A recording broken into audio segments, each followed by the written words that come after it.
اب عشق کہانی چھوڑو تم، ہتھیار اٹھا کر پھیرا دو۔ بسم اللہ الرحمن الرحیم، نحمده ونصلي على رسوله الكريم، اما بعد فاعوذ بالله من الشيطان الرجيم، بسم الله الرحمن الرحيم، ولا تقربوا الفواحش ما ظهر منها وما بطن، وقال تعالى ولا تقربوا الزنا إنه كان فاحشة، وقال تعالى قل للمؤمنين يغضوا من أبصارهم ويحفظوا فروجهم، وقال تعالى وقل للمؤمنات يغضضن من أبصارهن ويحفظن فروجهن ولا يبدين زينتهن، صدق الله العظيم۔ قال النبي صلى الله عليه وسلم ما أسفل من الكعبين من الإزار في النار، وقال النبي صلى الله عليه وسلم الحياء شعبة من الإيمان، أو كما قال عليه الصلاة والسلام۔ محترم دوستو، بزرگو، دینی ایمانی بھائیو، قرآن کریم ساری انسانیت کے لیے ہدایت کا، اللہ سے ملنے کا، اللہ کے قرب حاصل کرنے کا اور اپنی دنیا اور آخرت دونوں بنانے کا ذریعہ ہے۔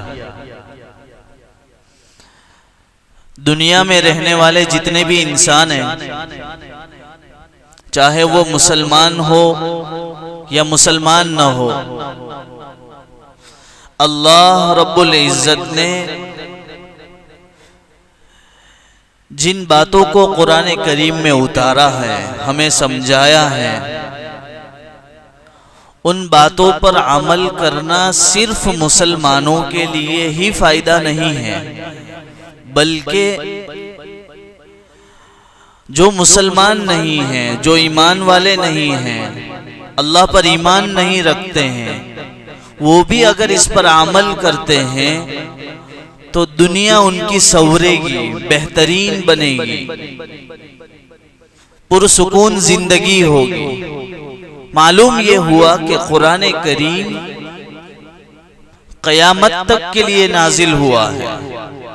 قرآن کریم کے ذریعے سے جنت کے راستے کھلتے ہیں، اور یہی قرآن کریم ہے جن کے ذریعے سے جہنم کے راستوں سے ہم بچتے ہیں۔ یہی قرآن کریم ہے جس کے ذریعے سے اللہ رب العزت کا تعلق ہمیں نصیب ہوتا ہے۔ یہی قرآن کریم ہے جس کے ذریعے سے ہم بڑوں کی عزت، چھوٹوں پر شفقت اور اپنے لوگوں کے ساتھ اچھا معاملہ کرتے ہیں۔ یہی قرآن کریم ہے جو ہمیں اچھائی کی رہنمائی کرتا ہے، برائی سے بچاتا ہے، والدین کی خدمت کی اور اس کی اطاعت کرنے کی ہدایت کرتا ہے۔ یہی قرآن کریم ہے جو مسلمان نہ ہونے کے باوجود غیروں کے ساتھ اچھا تعلق پیدا کرنے کا حکم دیتا ہے، ان کے ساتھ حسن سلوک، حسن اخلاق کا،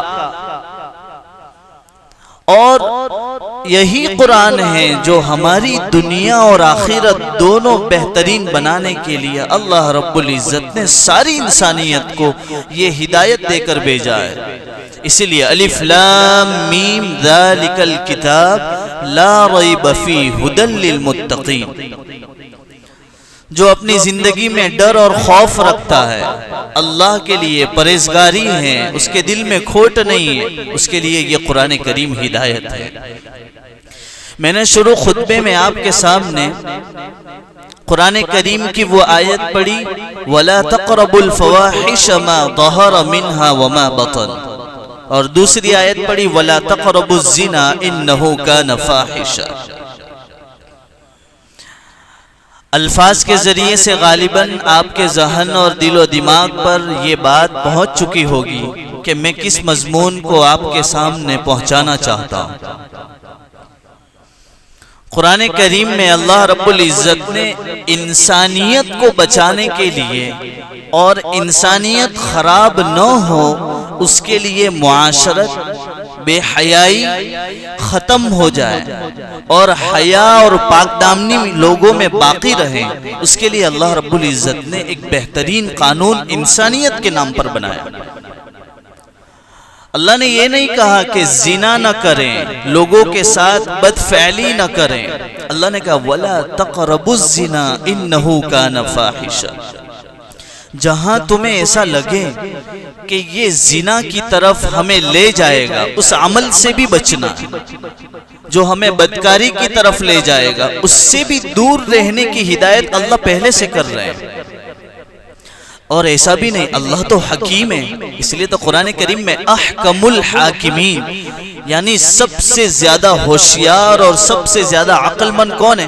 احکم الحاکمین اللہ۔ اور جس نے ہمیں پیدا کیا، جس کی پیداوار ہے، جو بنانے والا ہے، وہ جانتا ہے نا کہ ہمارے اندر کیا کیا چیزیں ڈاؤن لوڈ کر کے اللہ نے رکھی ہیں۔ اللہ نے ہمارے اندر دو مادے رکھے ہیں، ایک اچھائی کا اور ایک برائی کا۔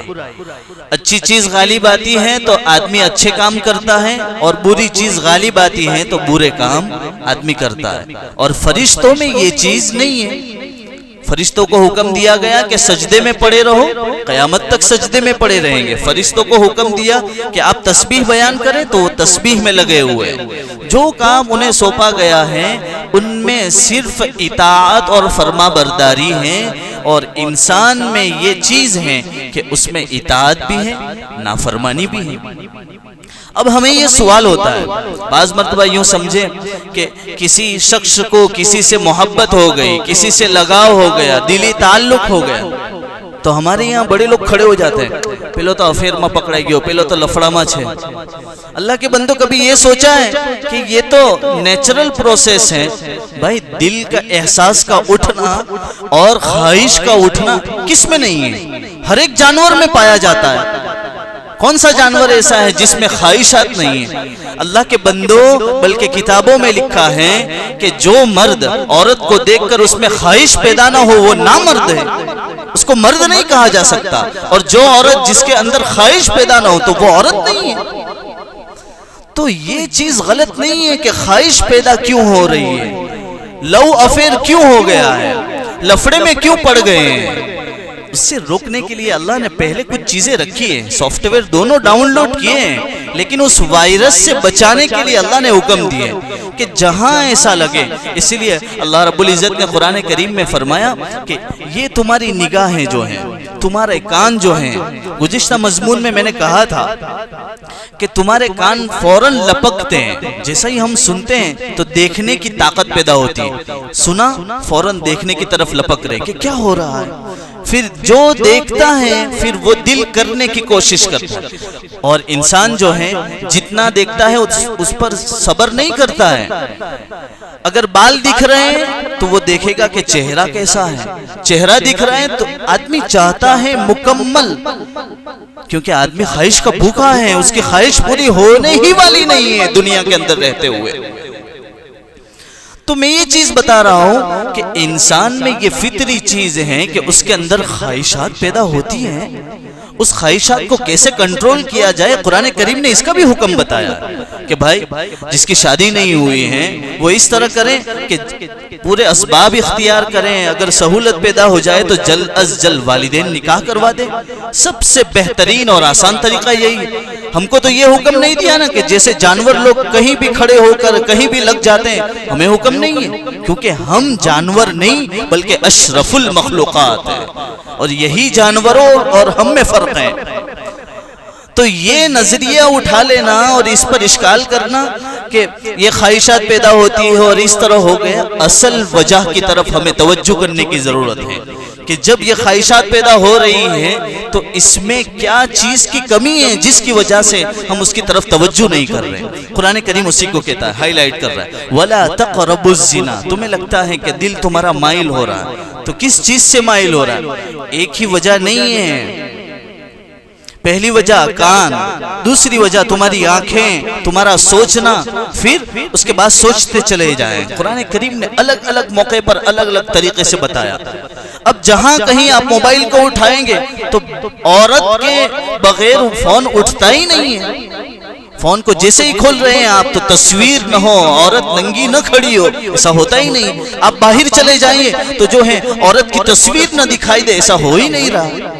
اور اللہ کے بندو، اور عورت جو ہے اللہ نے ایسی چیز بنائی ہے جو مقناطیس ہیں، اس میں کشش ہیں، وہ کھینچتی ہیں، اور یہ نیچرل ہے. ہر مرد عورت کی طرف کھینچتا ہے، یہ برا نہیں ہے، لیکن یہ برا ہے کہ اس کی طرف لپک کر گناہ کے کام میں جو ہے وہ پڑ جاوے، یہ برا ہے. اس سے بچنے کے لیے بھی اللہ نے کہا کہ جو ہے ایسا لگتا ہے تمہاری خواہش ہے تو جو ہے نکاح کے ذریعے سے کرو. 1 کرو، 2 کرو، 3 کرو، 4 کرو، کتنی طاقت ہے تم میں کرو، لیکن حلال طریقے سے ہو. پھر جو ہے آپ سوچو کہ 2 ہوگی، 3 ہوگی، 4 ہوگی، کتنوں کے جھنجھٹ پالیں گے آپ. 1 کے بچے، 2 کے بچے، 3 کے بچے، کتنی ٹینشن ہوتی ہے آدمی کو. 1 بچے ابھی پالے نہیں جاتے، 1 بیوی پالی نہیں جاتی ہے. بہت شوق ہوتا ہے افیئر کرنے کا یا غلط نگاہ ڈالنے کا تو دوسری شادی کر لو. پھر اگر شوق ہو رہا ہے تیسری کر لو. صرف شوق کے لیے نہیں، لیکن اس میں عدل و انصاف، پھر اس کے ساتھ اللہ کا حکم بھی پورا ہونا چاہیے، بیوی کے حقوق پورے ہونے چاہیے. اور حقوق یہ نہیں ہے کہ بستر پہ لیٹ کر بیوی کے ساتھ سویا جائے، اتنا حق نہیں ہوتا ہے. اس کے نان نفقہ، پھر وہ بیماری کے حالت میں ہو، پریشانی کے عالم میں ہو، پھر الگ الگ نفقے اور اس پر جو واجبات ہیں ان حقوق کو پورا کرنا، وہ ساری ضرورتیں، عدل و انصاف کرنا، یہ ساری چیزیں ہیں. تو میں یہ بتانا چاہتا ہوں کہ آج ہم اگر نظر کرتے ہیں کہ آدمی کے اندر خواہشات بڑھ رہی ہیں، آدمی جو ہے عورت کی طرف لپکتا ہے، تو یہ تو غلط نہیں ہے، لیکن یہ اندر جو خواہش ہے اس کو پورا کرنے کے لیے اللہ نے نکاح کا ذریعہ رکھا، اور یہی حلال طریقہ ہے. آپ کسی بھی مذہب کو اٹھا کر دیکھ لیجئے، ہر مذہب میں یہی طریقہ رائج ہے، زنا کا طریقہ رائج نہیں ہے.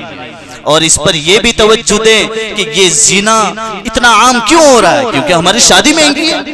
ہماری شادیوں میں کتنے خرچے ہیں، جہیز کے خرچے ہیں، اپنی بیٹی کو شادی کروانے کے خرچے، پھر لوگوں کو دعوتیں کھلانے کے خرچے. ہم دوسرے کے یہاں کھا کر آئے، ہمیں بھی کھلانا پڑے گا. ہم ہاتھ دھو کر آئے، مول صاحب ہمیں بھی ہاتھ دھلوانا پڑے گا. دھلواؤ ہاتھ. پھر اپنی بیٹیوں کی جو ہیں ننگی تصویریں دیکھو، پھر دیکھو کہ وہ عزتیں نیلام ہو رہی ہے. بیٹیوں کو جو ہے 20-20 سال تک، 25-25 سال تک اپنے گھروں میں بٹھا کر رکھو، اسکولوں کے نام پر کہ انہوں جو ہے کالجوں میں بھیجا جائے گا. اس لیے پھر اپنے بچوں کو جو ہے ابھی کماتا نہیں ہے، تم باپ نہیں ہو، اپنے بیٹے کی پرورش کر رہے ہو، بہو کی کر لو، ایک بیٹے کی کر لو، اس کی خواہش سے بچا لو، اس کو غلط طریقے سے بچا لو، زنا سے بچا لو. آؤ تمہیں میں بتاتا ہوں، 2022 کی رپورٹ ہے، انڈیا کے اندر 31,000 ریپ ہو رہے ہیں. زنا بالجبر ہو رہا ہے، کیونکہ کھانے میں جو ہے، ہمارے کھانے میں الگ آدمی نشہ کر رہا ہے، غلط طریقے سے کھا رہا ہے، حرام لقمہ ہے. ہمارے نہ کھانے کے طریقے اچھے ہیں، نہ پہننے کے طریقے اچھے ہیں، کوئی بھی طریقہ ہمارا اچھا نہیں ہے. اور اس میں مزید بڑا علماء کرام نے لکھا ہے کہ ایک دن میں یا 2-4 دن میں انجیکشن لگا کر جو ہم چیزیں کھا رہے ہیں، کتابوں میں لکھا ہے کہ اس کی وجہ سے ہمارے عورتوں کے جسم میں بھی ابھی اس کی عمر ہوئی نہیں ہے، اس کے باوجود اس کے جسم میں ابھار پیدا ہو رہا ہے. ابھی وہ بڑی ہوئی نہیں، اس سے پہلے اس کو حیض اور ماسک آ رہا ہے. ابھی بچہ بالغ ہوا نہیں ہے، اس سے پہلے بلوغیت اس کے اندر دکھائی دے رہی، وحشی پنا دکھائی دے رہا ہے. ایسا کیوں ہو رہا ہے؟ 2022 کی رپورٹ میں لکھا ہے نیشنل لیول پر انڈیا کے اندر 31,000 ریپ ہوئے. اس میں لکھا ہوا ابھی حال کا واقعہ ہے 28/8/2024 کا واقعہ. عمرگاؤں میں 3 سالہ بچی کے اوپر ایک شخص نے جو ہے ظالمانہ اس کے ساتھ زنا بالجبر کیا، زبردستی کیا اور بچی کو مار دیا. کیا ہوا؟ خواہشات ابھر رہی ہیں. اپنی بچیوں کو بٹھاؤ، اپنے بچوں کو یوں ہی کنوارے پڑے رہنے دو اور کہو کہ ابھی کماتا نہیں ہے، ابھی ویل سیٹ نہیں ہے، ابھی باہر نہیں گیا، ہماری بچی کا رشتہ باہر سے آنا چاہیے تب جا کر کریں گے. بٹھا کر رکھو، پھر دیکھو یہ نتیجے. یہ دیکھتے نہیں ہیں. یہ خواہش جو دل میں ابھری ہے یہ نیچرل ہے. خواہشات تو ہوگی، مرد عورت کی طرف بھاگے گا. ہماری مستورات کو جب ہم یہ کہتے ہیں کہ آزادی کے نام پر تمہیں الو بنایا جاتا ہے، مغربی تہذیب نے تمہیں غلط طریقہ بتایا ہے، تمہیں یہ پٹی پڑھائی ہے. عورت کے لیے کیا ہے؟ جب خطبہ پڑھا جاوے گا نا تو اس میں عربی میں پوری تماچے والی بات لکھی ہوئی ہے، پوری تماچے والی بات لکھا ہے کہ عورت کو جو ہے اتنا دین سکھاؤ کہ وہ اتنا علم سیکھ لیں کہ والدین کی کیسے عزت کرنی ہے اور نماز روزہ جتنی ضروریات ہے اتنا علم. پھر گھر کی کفالت کیسے کرنی ہے، شوہر کی خدمت کیسے کرنی. اللہ کے بندو سوچو ذرا، عورت کے پاس پروار دے کام ہی نہیں ہے. اس کو تو بہت سارے گھر میں کام ہے، وہ باہر جا کر لوگوں کے لیے خدمت کرے گی.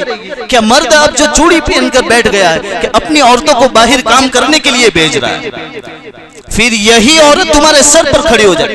ایما ایو نہیں ملے ایکچولی ایو چھے نے میں اپنے شوہر کی مدد کر رہی ہوں. کہاں مدد کریں گی؟ باہر جا کر مدد کرو غیروں کے ساتھ. جب اللہ کے بندو عورت ایک ایسا بہترین اللہ نے ہمیں دنیا کے اندر ذریعہ دیا ہے. قرآن حدیث شریف میں المرأۃ الصالحہ، نیک عورت مل جائے تو یوں سمجھو کہ دنیا کی بہت سی نعمتیں ہمیں مل گئی، بلکہ دنیا جنت بن جاتی ہے. اور اسی عورت کو جو ہے ہم باہر نکالنے میں لگے ہوئے. بے پردگی عام ہو گئی، بے حیائی عام ہو گئی. اپنی بچیوں کو، اپنی لڑکیوں کو، نوجوانوں کو کوئی روک ٹوک نہیں، کچھ بولنا نہیں ہے. کچھ بھی بولیں گے تو جو ہے مول صاحب ہم نے تو اوت جمانو چالے، ہم نے کہیں بولا ہی نہیں بولاتا ہے. ابھی کچھ نہیں بول پاتے ہیں. جب ہوتا ہے پھر قرآن کریم کی وہ آیت جب آپ کے سامنے کہی جاتی ہے الزانیۃ والزانی فجلدوا کل واحد منہما مئۃ جلدہ. سعودی کے اندر جہاں اسلامی حکومت چلتی ہے وہاں تو قانون ہے. آپ خود سوچو، میری بیٹی ہو، میری بیٹی کے ساتھ زنا بالجبر، زبردستی کوئی زنا کر کے مار ڈالے، میرے دل کے ارمان کیا کہتے ہیں، میری فیلنگ کیا کہتی ہے؟ میرا دل چاہتا ہے اس کا گلا کاٹ دوں، میرا دل چاہتا ہے اس کو یہی مسمار کر دوں، اس کے جسم کے ٹکڑے ٹکڑے کر دوں. نہیں چاہتا.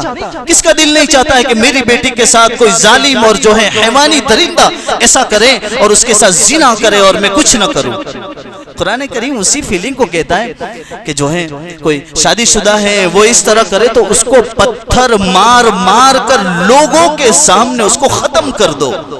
یہ احساس تمہارا ہی تو بتایا ہے. قرآن نے کوئی اپنا تو طریقہ نہیں بتایا، قرآن نے تو تمہارا ہی جو تمہارے دل کے اندر احساس اٹھتے ہیں. لیکن ابھی ہماری بیٹی جو ہے اس طرح نیلام نہیں ہوئی، ہماری بیٹی کے ساتھ اس طرح نہیں ہوا، اس لیے ابھی وہ جذبہ نہیں ہے. اللہ ایسا نہ کرے، اللہ ایسا نہ کرے. لیکن وہ وقت دور نہیں ہے. حضرت انس بن مالک رضی اللہ تعالیٰ عنہ کی روایت ہے قرب قیامت میں جب قیامت قریب آئے گی زنا عام ہو جائے گا. اور کوئی دور نہیں، ہو رہا ہے.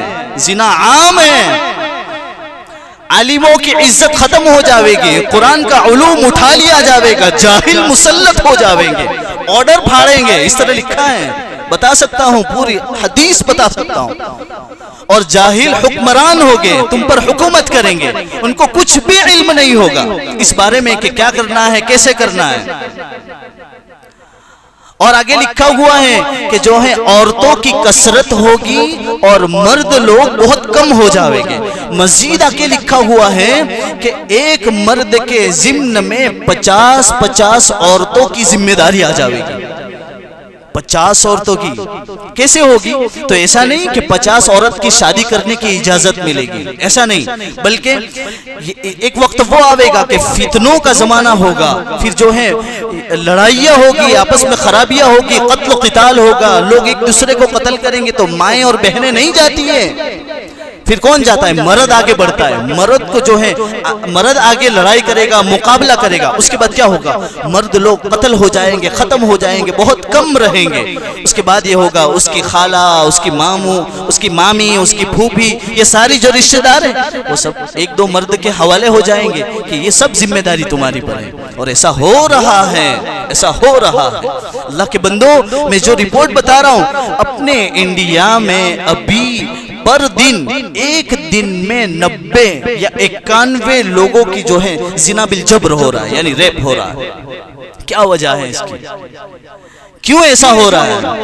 جب تک قانون الہی کو ہاتھوں میں نہیں لیں گے اور عملی طور پر اس پر عمل نہیں ہوگا، تب تک جو ہے آپ کتنے بھی قانون بنا لو، کچھ نہیں ہو سکتا، کچھ نہیں ہو سکتا ہے. اسی لیے سب سے بہترین طریقہ ہے موبائل کا غلط استعمال چھوڑ دیں، نشے والی چیزیں چھوڑ دیں، جو ہیں فحش کاری، بد نگاہی، بد فعلی اور گانا سننا. یہ سب باتیں ہماری خواہشات کو ابھارتی ہیں، ہماری خواہشات کو اجاگر کرتی ہیں، جس کی وجہ سے پھر ہمارے دل کے اندر یہ احساس، یہ فیلنگ جاگتی ہے کہ جو ہے ہم یہ نہیں دیکھتے کہ ہماری بہن ہے، ہماری ماں ہے. اور ایسے واقعات ہوئے ہیں، ایسے واقعات بہت سارے ہوئے کہ ماں کے ساتھ زنا ہوا، بیٹی کے ساتھ زنا ہوا، اور ہو رہا.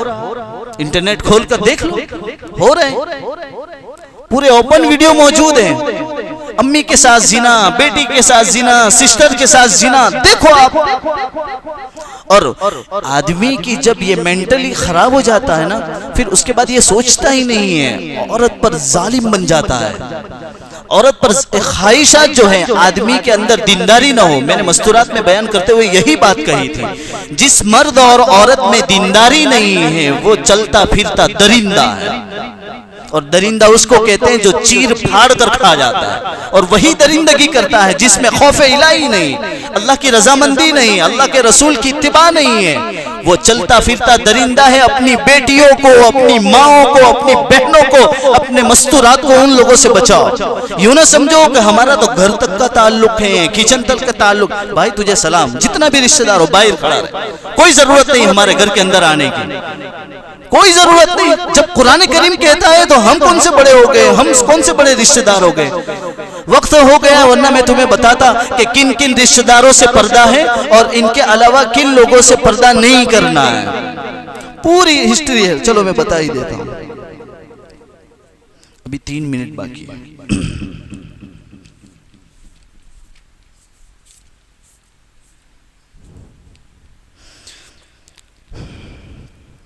جن لوگوں سے پردہ کرنا ہے، دیور، جیٹھ، بہنوئی، نندوئی، چچا زاد بھائی، چچا زاد، پھوپھی زاد بھائی، مامو زاد بھائی، خالہ زاد بھائی، یہ سب غیر محرم ہیں.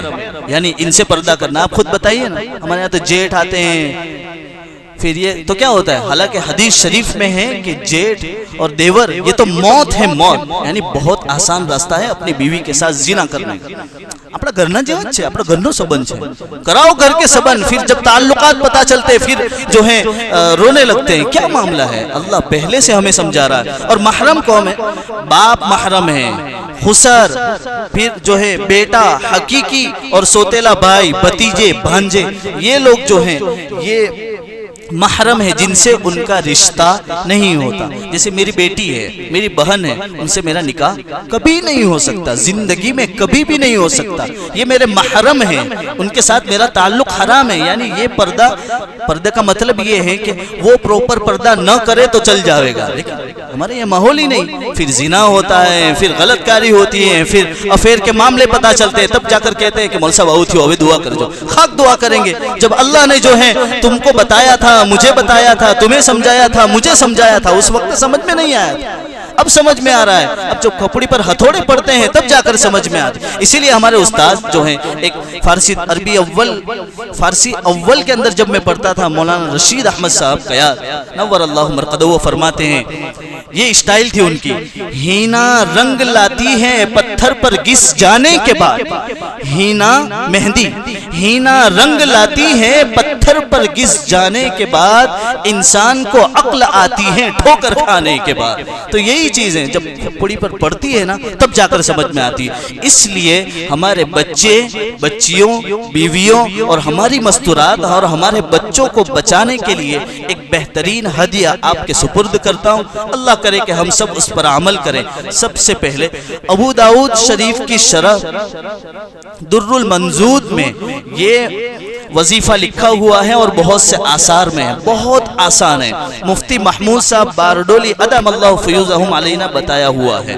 یہ وظیفہ ہے جب ہمارا بچہ یا بچی پیدا ہو اس وقت میں اذان اور اقامت کہی جاتی ہے تو اسی وقت میں یہاں پر قل هو اللہ احد بھی پڑھ لیں گے. لکھا ہے کتابوں میں کہ زندگی میں آپ کا بچہ یا بچی کبھی بھی زنا نہیں کریں گے. اللہ حفاظت فرمائے. تو ہم چاہتے ہیں نا اس طرح، تو قل هو اللہ احد پڑھ لے.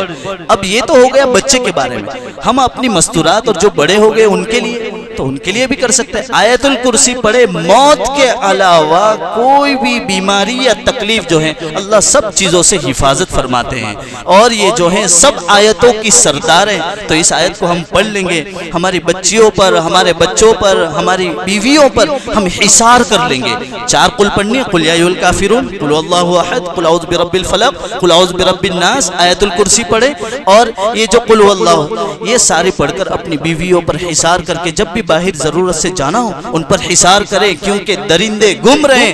ایسا نہ ہو کہ ہماری امانت، ہماری قیمتی چیز، ہمارے دلوں کی دھڑکن اور ہم جس سے محبت کرتے ہیں، ہماری بچیاں اور ہماری بیوی، اس سے جو ہیں کوئی اور چھین کر لے جائے. کیونکہ قیمتی چیز کے ہر ایک لوگ جو ہیں خواہش مند ہوتے ہیں اور ہماری بیوی اور بچیاں ہمارے لیے سب سے زیادہ قیمتی ہیں. اس لیے یہی بات تھی. اللہ رب العزت مجھے آپ کو کہنے سننے سے زیادہ عمل کی توفیق عطا فرماوے. وآخر دعوانا ان الحمدللہ رب العالمین. مولانا وسیم شاہ دھرم پوری کی آفیشیل چینل کو سبسکرائب کریں اور بیل آئیکن دبائیں.